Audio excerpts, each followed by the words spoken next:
YouTuber Bhanuchander ను పోలీసులు arrest చేశారు. గట్కేసర్ పోలీస్ స్టేషన్ పరిధిలో ఔటర్ రింగ్ రోడ్ పై మనీ హంట్ ఛాలెంజ్ పేరుతో డబ్బులు వెదజల్లుతూ వీడియో సోషల్ మీడియాలో షేర్ చేశాడు భానుచందర్ అనే యూట్యూబర్. దీనివల్ల పబ్లిక్ న్యూసెన్స్ క్రియేట్ అవుతుందని గట్కేసర్ పోలీసులు అతనిపై కేసు రిజిస్టర్ చేశారు. అతన్ని రిమాండ్ కు తరలించారు. ఓఆర్ఆర్ సిబ్బంది ఫిర్యాదు మేరకు భానుచందర్ ను అరెస్టు చేసి దర్యాప్తు చేస్తున్నట్లు ఏసీపీ చక్రపాణి తెలిపారు.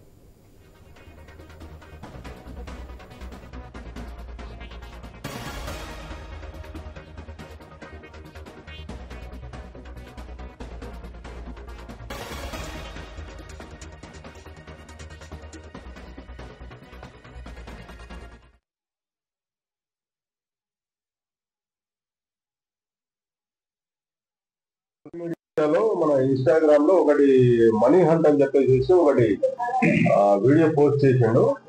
గట్కేసర్ ఔటర్ రింగ్ రోడ్ మన ఎంఎంపేట దగ్గర ఉన్న ఎగ్జిట్ నెంబర్ 9 దగ్గర ఒక వీడియో చేసి మనీ హంట్ పేరు మీద డబ్బు చూపిస్తూ వీడియోలో అందరికి మనం ఫాలో అయ్యే ఇన్స్టాగ్రామ్ లో ఉన్న ఫాలోవర్స్ కు అప్పీల్ చేశాడు. నేను ఇక్కడ డబ్బు పెట్టేస్తున్నా అని చెప్పేసి ఒక 20,000 మనీ బండల్ ను అక్కడ చెట్ల పొదల్లో పడేసేసి వెళ్ళేసి మీరు వచ్చేసి ఎవరైనా తీసుకోవచ్చు దీన్ని అని చెప్పేసి ఫాలోవర్స్ అప్పీల్ చేశాడు. దీన్ని బేస్ చేసుకొని మనం ఒక కేసు రిజిస్టర్ చేయడం జరిగింది. ఎందుకంటే ఇది పబ్లిక్ న్యూసెన్స్ మరియు తర్వాత ఏంటంటే పబ్లిక్ లైఫ్ కి ఎండేంజర్. ఇదని ఈ రోజు అరెస్ట్ చేసి ఇప్పుడు కోర్టుకు సబ్మిట్ చేస్తా ఉన్నాము.